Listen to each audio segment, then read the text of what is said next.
Hey YouTube, welcome to another advanced series video lesson titled Fun with Fives. Okay, this video will probably be, or this lesson will probably be multi-part, I think. I don't know how many.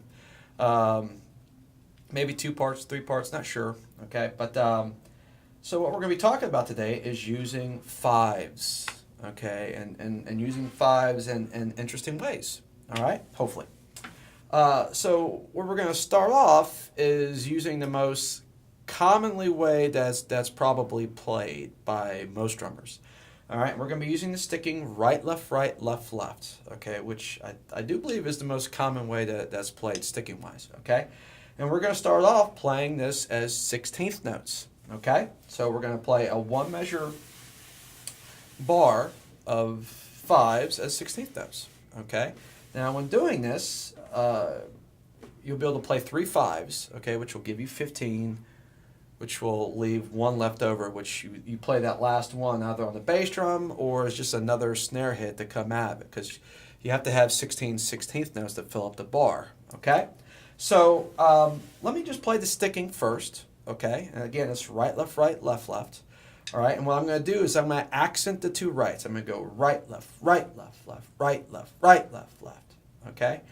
And then another slight variation you can do is to accent that second left and go right, left, right, right, left, okay? So that's going to be the two main ways that we're going to be playing it here. So let me just, real quick, just play that sticking using both of those variations so you can just hear what that's going to sound like, okay? This is as 16th notes.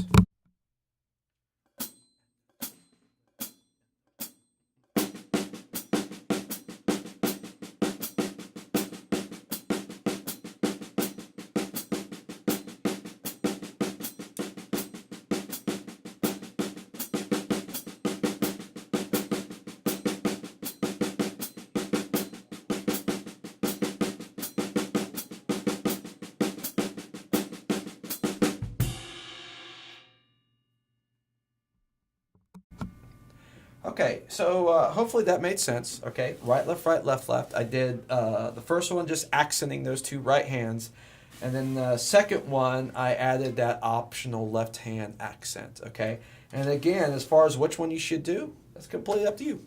Okay, I use both. Okay, it just depends on what kind of sound and phrasing I want to get. Adding that extra left hand does smooth it out and makes it less odd feeling, okay, I would say. But ultimately, use whichever or both, as I would recommend. But use whichever that you like, okay? So now let's take that and turn it into a one measure fill. So again, you'll play 3 of those, and that will leave one left over. So when I demonstrate this, I'll put that last one, which will be on the of 4. I'll play it on the bass drum, or I'll just add an extra snare note on the of 4 and crash. Okay, so let's see what that's going to sound like.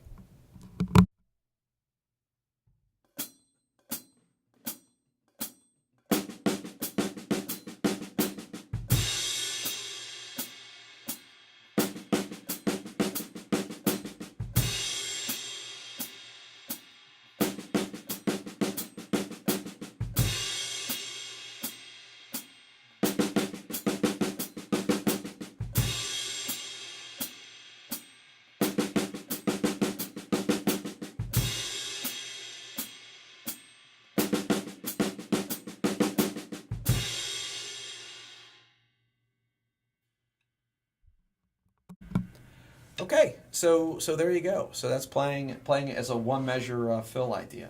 Okay, so what I want to do real quick before I get into orchestrations is you can also, just like any fill, you can start it on other counts. So let's try starting the fives on the E of 1. Now if we do that, you don't have to add an extra 1 on the end of the phrase. It will automatically resolve itself evenly, all right, because you're starting on the E of 1. So let's see what that's going to sound like real quick.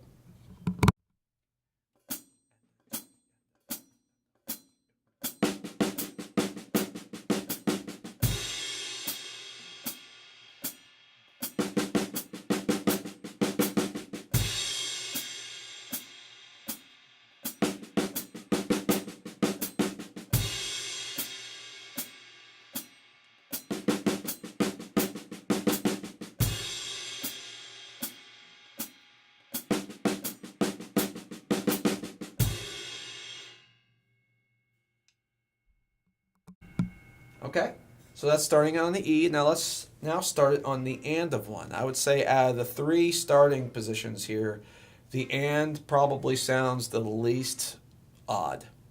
Okay, so that might be something to keep in mind if you, want to use these fives in a musical situation where, you know, where the other two positions on count one and start and on the E might be a little too weird.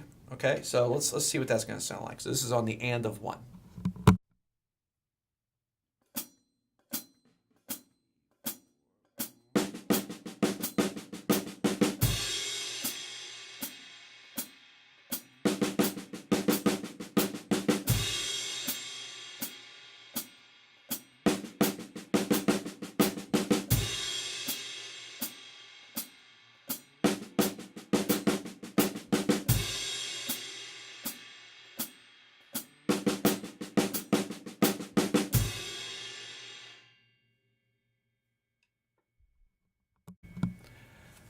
Okay, so there you go. So that's the three main positions that you can play these fives from. Okay, starting on count one, the E, and the and experiment with that. And just like any fill, I mean, you want to practice starting it in different positions. Okay, all right. So from here, once you can do that, all right, I would start obviously trying to move it around, but you definitely want to make sure even before you do that that you can really feel that quarter note.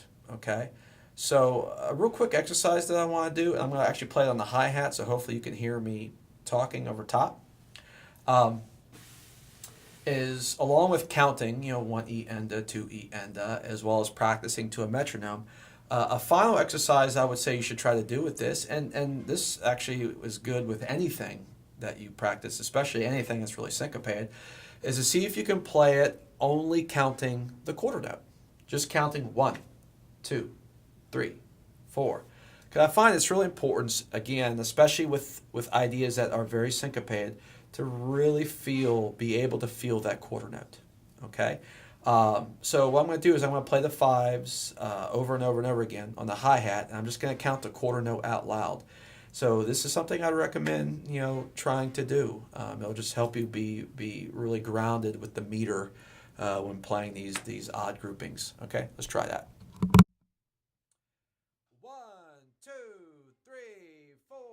1, 2, 3, 4. 1, 2, 3, 4. 1, 2, 3, 4. 1, 2, 3, 4. 1, 2, 3, 4. 1, 2, 3, 4.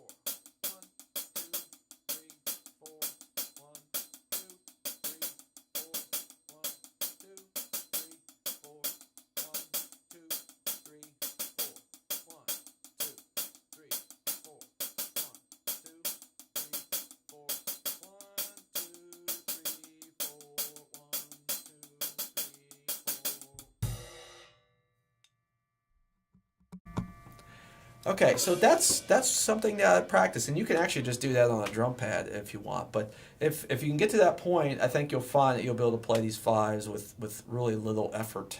Okay, and that's ultimately the goal with anything, especially ideas that are more syncopated and more difficult. You want to play them hopefully where they sound like they're basically effortless. Okay. All right, so from here, the idea is to start orchestrating. So what I'm going to do is I'm just going to jam on this a little bit. I'll play a groove. I'll do some fives as a one measure fill. I'll do maybe, I'll trade fours with myself using fives. And I'm just going to move it around a little bit. I'll try to think of as many orchestrations as I can. Hopefully I don't miss any, but that's sort of kind of the issue I'm running into with, because all this stuff I'm not editing. I either get it right on the first try or think of everything I want to do and say on the first try, or I have to start over. I definitely don't want to have to do a lot of that. So, so let's give it a shot, and I'll try to think of all the orchestrations I can. All right, let's try it.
Okay, so there you go. I think I covered, I guess, most of the main orchestrations, I guess, are most common ones you could do.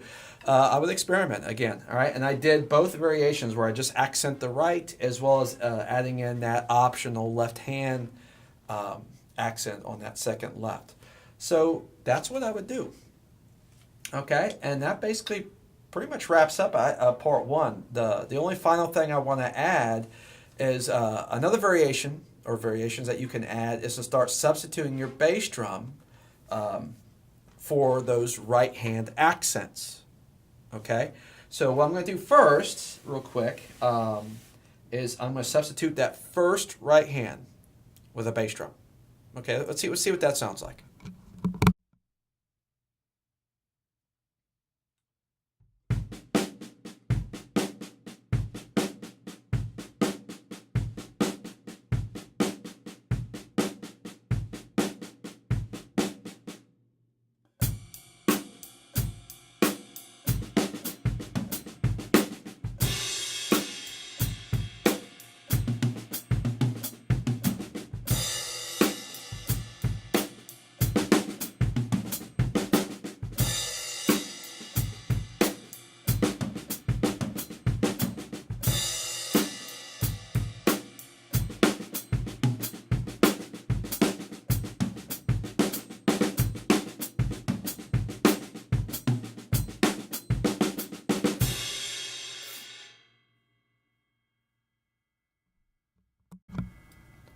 Okay, and finally, if you want, you can substitute your bass drum for both of the right hand accents. Okay, let's see what that would sound like.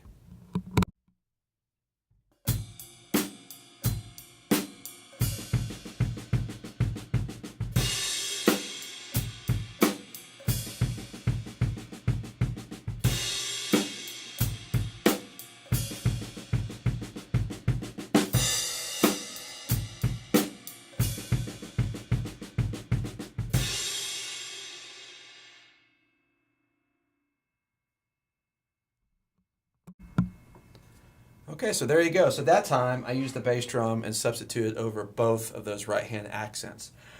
You can also use your left foot as well instead of your bass drum. Okay, so what I want to do now, and this will wrap up this part, part one of the video, is I'm just going to improvise a little bit using my feet. Okay, using some of these bass drum and hi-hat substitutions so you can see what I'm talking about. And again, I'll probably be playing like 4 measures just so you can hear it repeated.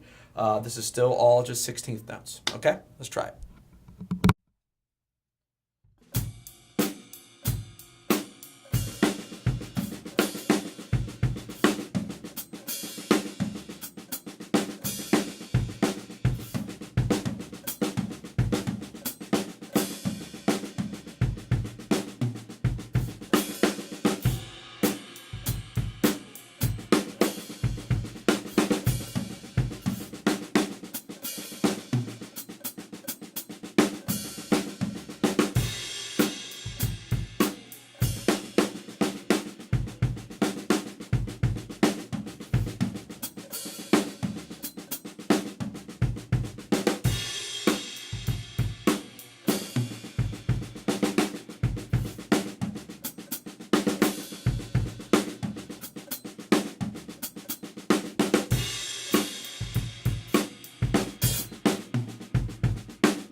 Okay, so there you go.